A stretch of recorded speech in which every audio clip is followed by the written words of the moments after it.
Bonsoir à tous chers futurs fans des cryptos. Une petite vidéo ce soir sur Crypto.com. Pourquoi? Parce que ils ont changé les règles. Donc je pense qu'ils veulent pérenniser à long terme leur business model. Donc on va voir ça ensemble, avant et après. D'accord?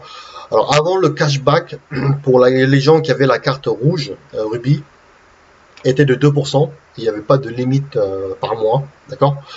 La carte verte Jade était à 3% de cashback sur les achats, les dépenses, etc. IC était de 5% et Obsidian, la noire, était à 8%, ce qui est vraiment pas mal, 8%, d'accord. Et pour les trois cartes Jade, IC et Obsidian, vous pouvez faire un staking de CRO qui permet en plus de rapporter des intérêts en plus, donc ce qui était vraiment intéressant pour les gens qui étaient holders du token CRO, d'accord. Et à partir du mois de juin, 1er juin, les taux changent. Ils baissent les taux. Alors pour la carte rouge, ça sera 0,5% avec une limite de 25 $ par mois. Pour la carte verte, est 1,5% avec une limite de 50 $ par mois maximum. Et pour les autres cartes, IC, ça sera 3%. Obsidian, ça sera 5%. Et il n'y a plus de staking de CRO en fait, d'accord. Pourquoi ils font ça? On va spéculer un peu sur pourquoi ils font ça, d'accord. Ils font ça, je pense que c'est pour pérenniser un peu leur business model à long terme. Parce que ça pouvait pas durer parce qu'il y a des gens, je pense, des spéculateurs, bien sûr, qui vont spéculer sur le token CRO et après d'aller le vendre en fait sur les exchanges, d'accord, pour faire baisser les prix, etc., pour prendre du profit, etc. Et donc changer les règles, pour moi, c'est pas non plus comment dire, faut pas voir ça comme une mauvaise décision, d'accord, parce que la carte en elle-même, le business model, elle est quand même extraordinaire, parce que jamais pour l'instant vous trouverez une carte qui vous paye en fait l'abonnement Netflix et Spotify, d'accord. Parce que si vous avez la carte verte, vous avez un abonnement qui est payé Spotify et Netflix tous les mois en fait. Ils vous payent en gros, soit vous gardez en gros, soit vous revendez, d'accord. Il n'y a aucune carte sur le marché qui vous paye des abonnements Netflix ou Spotify. C'est ça qu'il faut comprendre. Et forcément, cette nouvelle, le changement de règles, a fait des mécontentements chez Twitter. Les gens qui étaient vraiment à fond pour Crypto.com, ils ont commencé à râler, certains vont commencer à vendre, etc. Le prix du token bien sûr a chuté dans les 29 centimes de dollars. Et donc, pour moi, honnêtement, je donne mon avis, hein, c'est pas une vidéo sponsorisée par eux, je n'ai aucun intérêt en fait, j'ai pas de lien avec eux, de sponsor avec eux. Pour moi, leur business model est tout à fait correct, d'accord.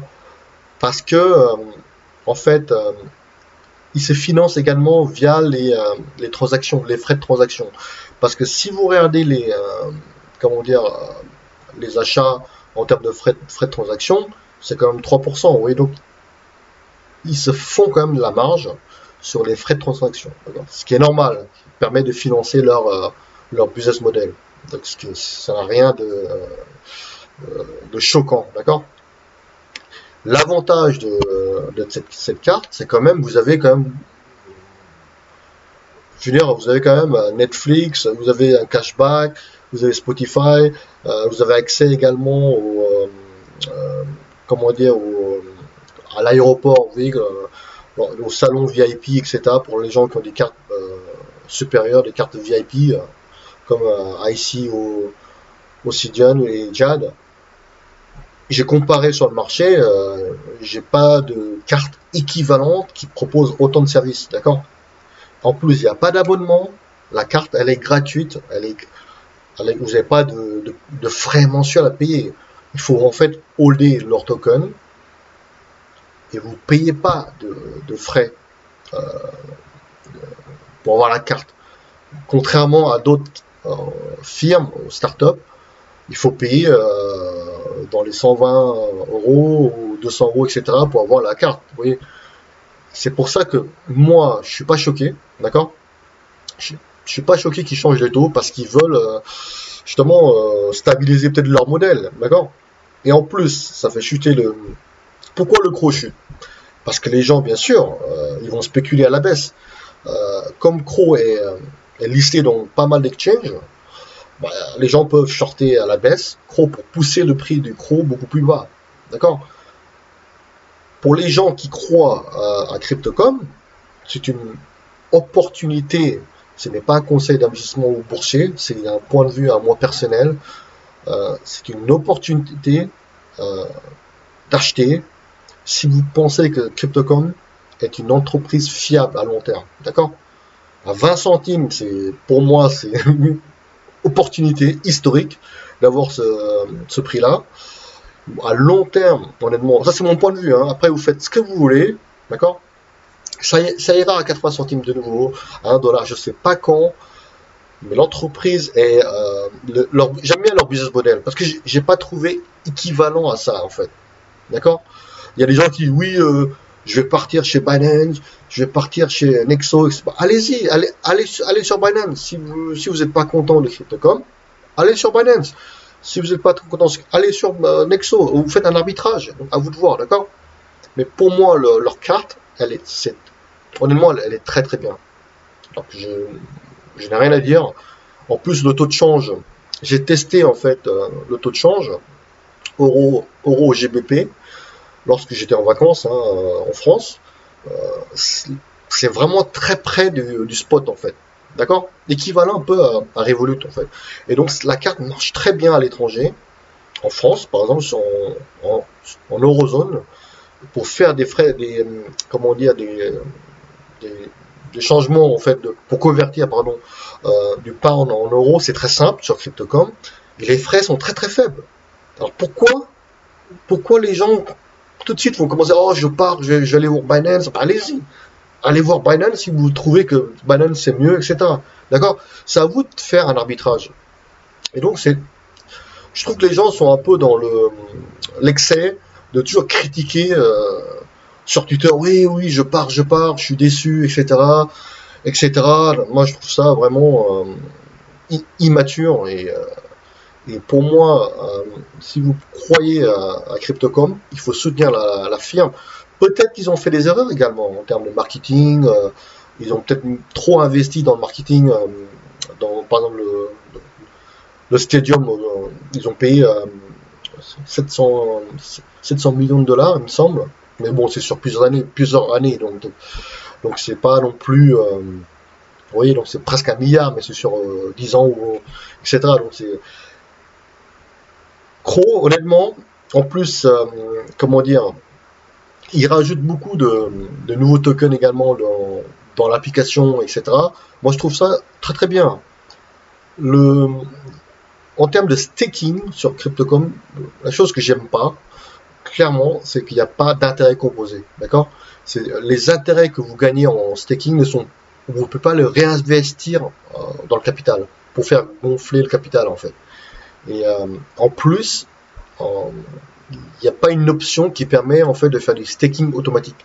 Par exemple, si vous choisissez 3 mois de staking, au bout de 3 mois, c'est fini, il faudra renouveler le staking à la main. D'accord? Et ça, c'est dommage qu'ils n'ont pas rajouté une option. Vraiment dommage. Alors que sur Nexo, si vous pouvez renouveler automatiquement, il y a une option auto-renew le staking, donc ça sera automatique en fait tous les mois, et vous n'avez pas à renouveler à la main, etc. En plus, c'est Nexo, c'est des intérêts composés, d'accord? Les intérêts que vous gagnez sont réinvestis dans le capital, ce qui est génial. Donc voilà, c'est à vous de voir, c'est aux gens d'aller voir. Si vous n'êtes pas content de Crypto.com, allez sur Nexo par exemple. Je sais que Nexo propose une carte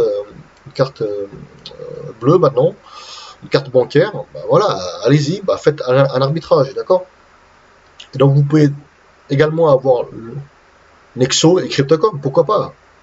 Et donc je trouve que les gens sont dans l'excès, de toujours en train de cracher sur une entreprise qui essaye d'ajuster leur politique pour maintenir l'entreprise à flot, en fait. Hein. Euh, Honnêtement, moi, mon point de vue personnel, si ça baisse, pour moi, c'est une opportunité, vous voyez. Donc, parce que j'aime pas rentrer dans un token à un prix à 1 dollar, 2, 3 dollars. Pour moi, après, ça devient. Donc, le fait que ce soit 20 centimes, pour moi, c'est parfait. Donc, c'est à vous de voir. Ce n'est pas un conseil d'investissement, mais à vous de voir. Voilà, c'est la vidéo. Je voulais vous parler de ça. Après, parce que je vois sur Twitter les gens qui crachent sur Crypto.com.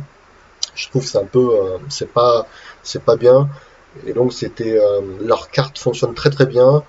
Euh, je n'ai pas, à part le staking, euh, on n'a pas une option automatique qui permet de cocher, faire du staking automatique et de réinvestir les intérêts composés dans le capital. C'est ça, j'ai déjà parlé à Crypto.com sur ça.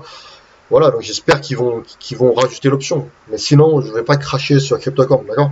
Parce que je trouve que la carte marche très très bien et fonctionne très très bien en termes pour convertir par exemple l'euro pound, c'est parfait, c'est vraiment parfait pour les gens qui partent en vacances et pour les achats de cashback. Bon, on passe de 2% à 0,5, ok, ça peut, bien sûr, ça choque les gens, bien sûr. Là, de 3, on passe à 1,5, plus limité 50 dollars par mois maintenant. Après la carte à IC 5%, on passe à 3%, il n'y a pas de limite là, ici il n'y a pas de maximum par mois. Bref, donc j'espère que dans le futur ils vont baisser un peu le prix de cette carte, parce que c'est un peu cher. Il faut à peu près 40 000 dollars il me semble pour avoir cette carte. Donc j'espère qu'ils vont ajuster, baisser un peu les prix, parce que s'ils baissent le prix je serai intéressé, d'accord. Voilà, et là c'est très cher, la carte noire elle est très très chère, voilà. Voilà, c'était une vidéo pour vous expliquer sur la nouvelle politique des taux sur Crypto.com. Alors en termes on va voir un peu le marché des crypto-monnaies. Bitcoin, il a chuté à 38 435. Aujourd'hui, bon, il a monté un peu. Vous voyez donc, bon, ça a un petit peu chuté. C'est pas non plus la mort. Pendant le week-end, on avait tapé 39 500, 800, etc. On se retrouve dans un range, en fait, pour les gens qui font du trading depuis des mois, des années, sur le BTC, il n'y a pas vraiment pour moi, il n'y a pas de panique, d'accord? Il n'y a pas de panique. Et donc, on se retrouve avec un range dans les 40, 35. Alors, pour moi, je vous explique, parce qu'il y a des gens qui m'ont demandé, ah, mais DCA, je fais du DSA, mais j'achète tous les mois sans prendre en compte le prix. Donc, je trouve ça ridicule, d'accord. DSA, c'est pas non plus faire des achats à n'importe quel prix. Il y a des gens qui achètent en fait sans réfléchir. Ils font du DSA, ils achètent à n'importe quel prix tous les mois au prix plus haut. Parce que vous pouvez faire un DSA intelligent. Par exemple, vous avez un budget de 500 euros par mois. Si vous voulez faire du DCA sur le Bitcoin, c'est pas un conseil d'investissement, c'est juste mon point de vue, hein, je répète. 500, eh ben vous divisez 500 par 5, ça fait 100 euros à splitter en fait. Quand ça crash, quand le BTC crash, de moins 5%, moins 10%, boum, vous rachetez 100 euros. Et donc vous attendez, etc. Et tous les mois vous faites ça. Vous ne mettez pas directement en un seul achat à 500 euros, d'accord. Vous splittez en 5. Comme ça, vous avez 5 niveaux d'achat. Donc si ça crache beaucoup plus bas, vous mettez encore 100 euros, etc. C'est ça du bon DCA. Faire un DCA intelligent, dollar cost average, long terme. Si vous pensez que le Bitcoin va monter très haut dans quelques années et battre l'inflation, d'accord. Vous pouvez également investir dans l'Ethereum, je ne sais pas, Solana, peu importe, à vous de voir, hein, d'accord. Voilà. Honnêtement, si ça descend dans les 25 000, 20 000, pour moi, ça sera. Alors là, c'est parfait. C'est juste mon point de vue à moi. Parfait, un peu parfait. J'ai du cash. J'ai des réserves pour prendre à ces niveaux-là. D'accord. Voilà. À vous de voir. Après, c'est pas un conseil d'investissement. On va venir voir tout ce qui est Amazon. Là, je veux parler d'Amazon parce que ça a bien dévissé. Amazon a perdu 10%. C'était vendredi, en fait. et a fait chuter le Dow Jones de moins 1000 points, incroyable. C'est parce que en fait, Amazon avait perdu 3,8 milliards de dollars au cours du trimestre. Forcément, ça a shorté, hein, les gens ont vendu, ont poussé euh, le prix d'Amazon beaucoup plus bas et a fait chuter bien sûr le Nasdaq, le Dow Jones. Ce qui est étonnant, c'est que je ne m'attendais pas à un Dow Jones à moins 1000 points, ce qui est incroyable. Alors maintenant, revenons un peu sur le prix de l'or, ce qui est important de voir. Pourquoi? Parce qu'en fait, l'or, ce qui se passe, c'est que l'or a pas mal chuté là. En fait, on est arrivé, là, je suis en train de regarder, on est arrivé à 1860 dollars l'once d'or. D'accord? Pourquoi ça chute? Comme j'explique, l'or est très manipulé, d'accord? Par l'or papier, des ETF papier. En plus, en ce moment, on parle souvent de hausse des taux, de la Fed, que la Fed va augmenter de 50 points de base, etc. Mais ça, c'est déjà pressé pourtant, d'accord? C'est déjà pressé. Sauf que la peur, etc., engendre la vente de l'or, qui pousse le prix de l'or à 1860 dollars l'once, d'accord? Mais si vous êtes investi à long terme sur l'or, ce n'est pas concerné, je répète, c'est une opportunité d'entrer sur l'or, d'accord? Et de holder à long terme. Pourquoi? Parce que l'or, en fait, c'est une assurance contre les crises, contre l'inflation à long terme. Donc, c'est pas délirant d'avoir une quantité d'or, d'argent dans votre portefeuille pour couvrir contre l'inflation à long terme, d'accord? Parce que la monnaie papier, avec un taux d'inflation de 8% à 10%, perd de la valeur tous les jours, d'accord? Donc c'est pas délirant d'avoir de l'or et de l'argent dans son portefeuille, je répète, d'accord? 50 points de base, ça normalement c'est déjà pressé, d'accord?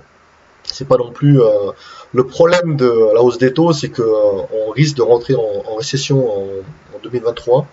C'est ce que la Deutsche Bank pense dans son rapport.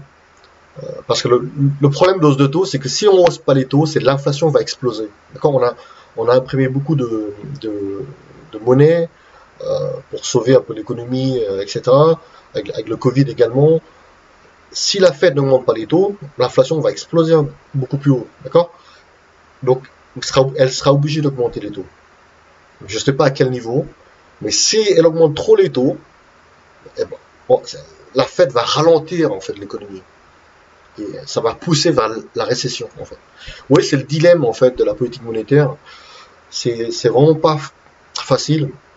Euh, mais le problème de 2023, c'est que en fait la récession quand même, je pense il faut l'accepter, d'accord? Parce que souvent euh, les politiques monétaires en fait, ce qu'ils font, c'est que au lieu de faire exploser la bulle, en fait, ils sauvent le système, en fait. D'accord? Ils injectent de la monnaie pour soutenir l'économie. Mais le problème de cette politique, ça crée des bulles, ça fait gonfler les bulles. D'accord? À l'époque de Greenspan a fait exploser la bulle. Il a dit on arrête la planche à billets, on fait exploser la bulle. C'était une décision de la Fed. On arrête on arrête de créer des bulles. Donc c'est une décision vraiment voulue de faire exploser la bulle. D'accord? C'est ça ça serait une décision politique en fait. Parce que la Fed n'est pas vraiment indépendante. Oui, dans les médias, bon, indépendante, etc. Mais en fait, la politique joue quand même, hein.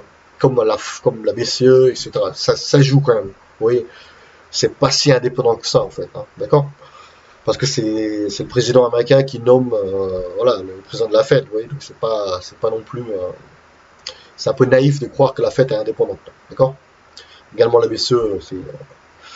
Voilà, donc j'espère que vous allez vous couvrir contre l'inflation, d'accord, euh, avec différents actifs, etc.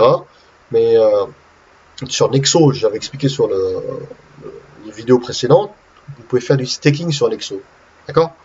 Vous pouvez faire du staking de l'euro, dollar et du pound si vous avez peur de faire du staking des cryptos, parce que ça bouge, ça monte, ça baisse. En faisant du staking de l'euro, c'est un taux de 10% d'intérêt. D'accord? 10% d'intérêt annuel. Un taux composé en plus. D'accord? Voilà, passez une bonne soirée. J'espère que vous avez aimé cette vidéo. Faites-moi un commentaire également. Bonsoir à tous.